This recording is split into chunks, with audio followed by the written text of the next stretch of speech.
What's up guys, this is Saiyan here, coming at you with another discussion video. As you could see in the title, we're gonna talk about the Chrono Clash system not being dead. The reason why I'm doing this video is because the reality is that a lot of people tend to think of this game as dead.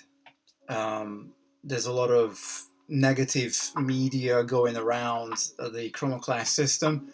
And I thought that the system could definitely do with a little bit of a moral boost as well, rather than just constant negativity from the player base. Today's internet culture is very easy to get into the whole, well, why don't you do this, why don't you do that, negativity. We are very quick in jumping in company shortcomings. But I suppose, first and foremost, and let's get this out of the way, people think of the Chrono Clash system as a trading card game, or even more so, I would say, like a living card game, similar to what obviously Versus 2 PCG is, or Netrunner was in its second iteration.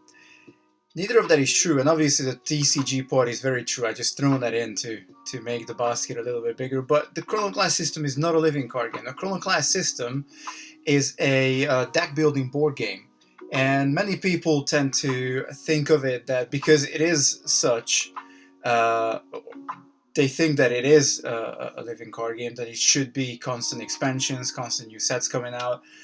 Not necessarily. And also what I think we need to look at quite closely as well is that this isn't Bandai's only project. Bandai has a lot of commitments, obviously the big one being Dragon Ball Super card game, which is an absolute cash cow. They are obviously throwing all the resources into that card game to make sure that sets come out, even during COVID, which obviously slowed down every big company, or small companies even more so.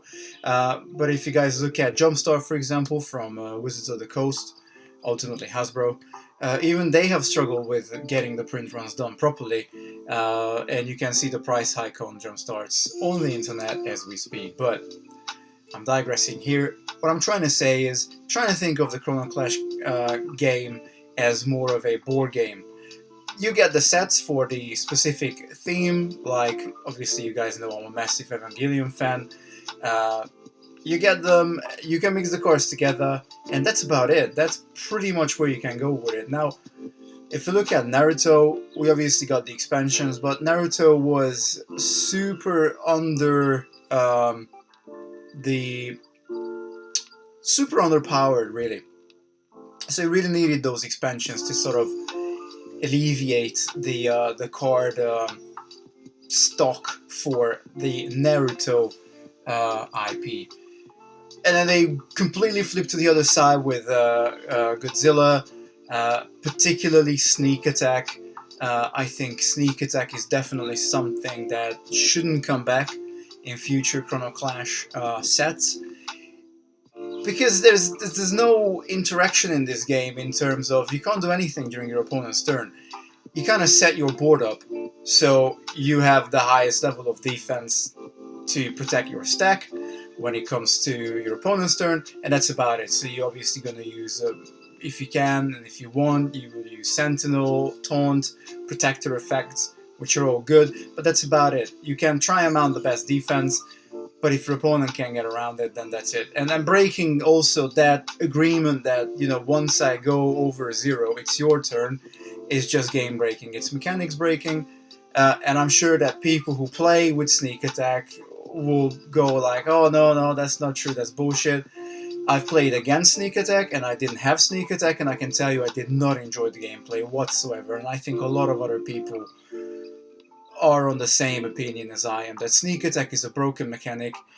Just, it's something that comes down cheaper than what it should cost, and in some cases comes down swings, and even if you go over to your opponent's turn, it's just not cool. We got already fast. Fast should be more than enough to, get some good value out of your attackers when you put them into play. But when we go to the third set, which is the Evangelion set, I think they really hit the nail on the head with that set. A lot of great defensive mechanics, or even cards, I should say. The mechanics were there, maybe a little bit underutilized, but we got a huge range of Sentinels in the Evangelion sets. Low-cost Sentinels then can get you extra time. High-cost Sentinels that your opponent might not even be able to swing through. A lot of great mechanics, a lot of value to be gained from even sacrificing cards, replay abilities, and things like that. And I think that's the power level that really sort of should be maintained, and obviously, played around with, so you get, good mechanics in the future sets as well, but also very importantly, you get playability out of future sets. Now I say that it is a board game, and I do firmly stand next to that it is definitely a card game, but in a board game sort of disguise. Sort of, you get everything you want in those couple of sets, and you can mix and match the cards with them. But you do get extra playability. If you like multiple IPs, then you can still play. Around the kitchen table, you can play against different IP, Godzilla versus Evangelion, or Naruto versus Godzilla, etc., etc. And I suppose if you agree with your play group, there is nothing stopping you from mixing IPs together as well. Nowadays, I don't know pretty much anybody that wouldn't play without proper card sleeves, with the colored back. Just use black colored card sleeves. You're not going to see the background of the cards. You can, if you want, if you put a little bit of imagination into it, you can even come up with different gameplays if you're using the gray matter in there. So anyway, the card game is not dead. We know it's been confirmed that we're getting My Hero Academia here in Europe. For you guys in the States, my condolences.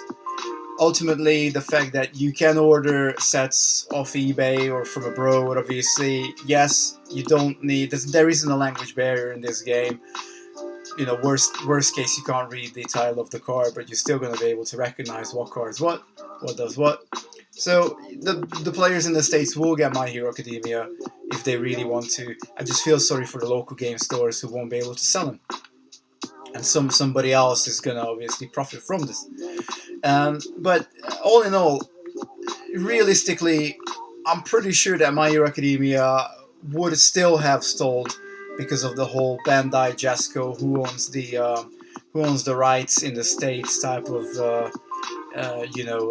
malarkey that's been going on. Well, sort of came to light recently, and that doesn't mean that this will be the future of the Chrono Clash card game, but you guys not gonna get certain titles, and we're gonna get all the titles. I think there might be a regionalization that the game might end up with. I mean, if you guys look at the Digimon IP that is basically ran under the Chrono Clash game system, maybe not exactly using the Chrono Clash name as a selling point.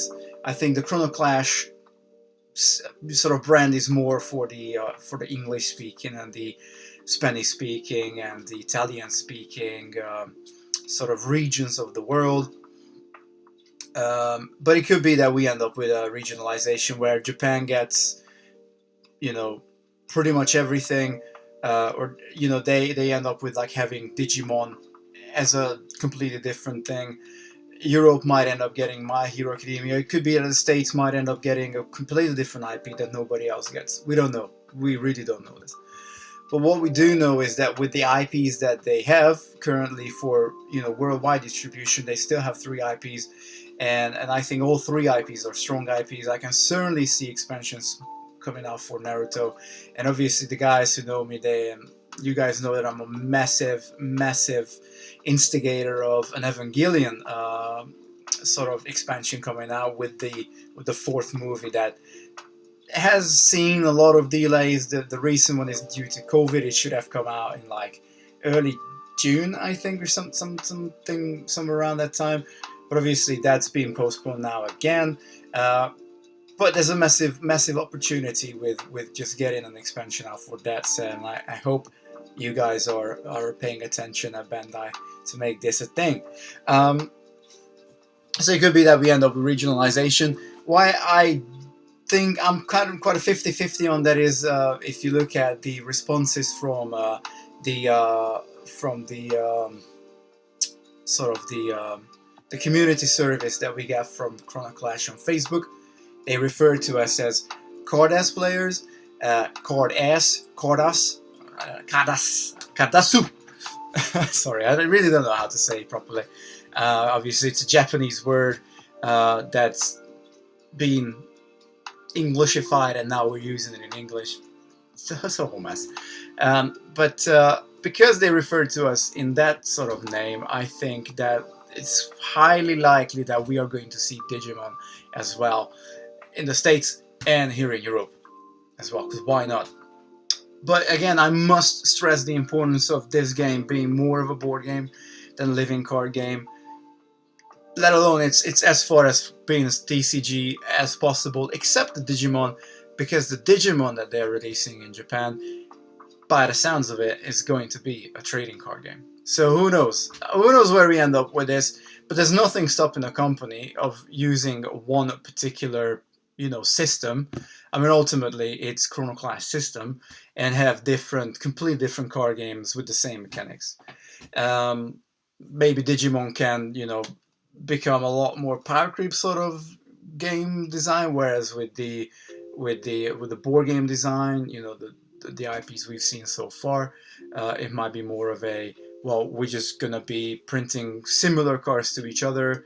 We don't want to break it. We've already seen what happened with Godzilla. It put a lot of the player base off the game, and also we are going to focus on just getting the design, the art right, and maybe slight subtle differences in the game mechanics to get still exciting gameplay to you, but also with very low power creep. I mean, that would be the dream, really, wouldn't it? The system is so great, and it would be an absolute, it would be an absolute waste to lose such a great system. I think that the design and the fluidity of the card game is really good until you introduce abilities like sneak attack. Okay, so with getting the Evangelion set right, I think it's very important to remember that this, to many players, seems to be the sweet spot. And going into the future, I really hope that My Hero Academia is not going to be broken.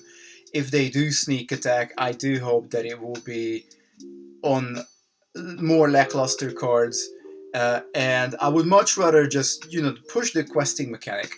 I mean, one thing that certainly should be done is cards that have fast, they should be allowed to go questing as soon as they come to play. Just with that one slight change, card would immediately like Evangelion Mark 13, the extra card from Red in the Evangelion game would immediately be a lot more playable, and just generally would give another lifeline to the questing decks. I know that certain people have seen good success with questing decks, and I know that there are some people that just flat out refuse to play it. I am actually dipping my toes into exploring more with questing decks, because it is still it's a mechanic in the game, and ultimately you kind of want to explore what the game is capable of doing. And again, there's nothing stopping you from on the kitchen table and even in the game store, if it's not a tournament, just use your own rules and say, well, okay, let's play like this. I particularly don't play against sneak attack decks at all, because I just don't get any fun out of it. But if you guys agree on like, okay, well, let's try seeing how cards can utilize the questing mechanic, if they can quest as soon as they come into play, if they have fast. That's one way to go. But again, I must stress here towards the end of this video is that try and think of this game more like a board game that gets sort of loose extensions every once in a while, rather than a living card game. Because if I'm looking at this business model, it's certainly not functioning as a living card game. Just look at the card backs of the different IPs. It's obvious. But I think they should be allowed to play it against each other. As long as your deck is 100% Naruto or Godzilla, they should be able to go up against. And last but not least, what would I wish for the future of the Chrono Clash system? Where I would, obviously, as you guys know, I would love to see an Evangelion expansion for either looking at some stuff from the original anime, because the two sets we got so far, set 1 and set 2, they're all from the 3 movies that came out past 10 years or so. You can see them just there. There you go. Or there's a massive opportunity, obviously, to get a couple of expansions with the 4th movie if it comes out. When it comes out, I'm sure it will come out. It's ready now, so we just have to, wait and see. So give Bandai a chance. This is not their main project. COVID-19 is a massive thing. It obviously slowed down companies, even like Wizards of the Coast. And even then, obviously, Bandai managed to still push out set 10 for DBSCG. They still managed to get the new starter decks out. I'm sure a lot of you have seen Vegeks and, his friends and the bannings and all that. I'm not going to go into that. So give them a chance. I really, really want to see an Evangelion expansion release, and maybe an Akira set release as well. That would be really cool. But yeah, guys, let me know what you think. Give a little bit of positivity to this game, because I think it deserves it. If you haven't subscribe, leave a thumbs up or a thumbs down if that's what you want to do. So leave a comment below. Let's discuss shit. Peace out, YouTube. Blessing and signing out.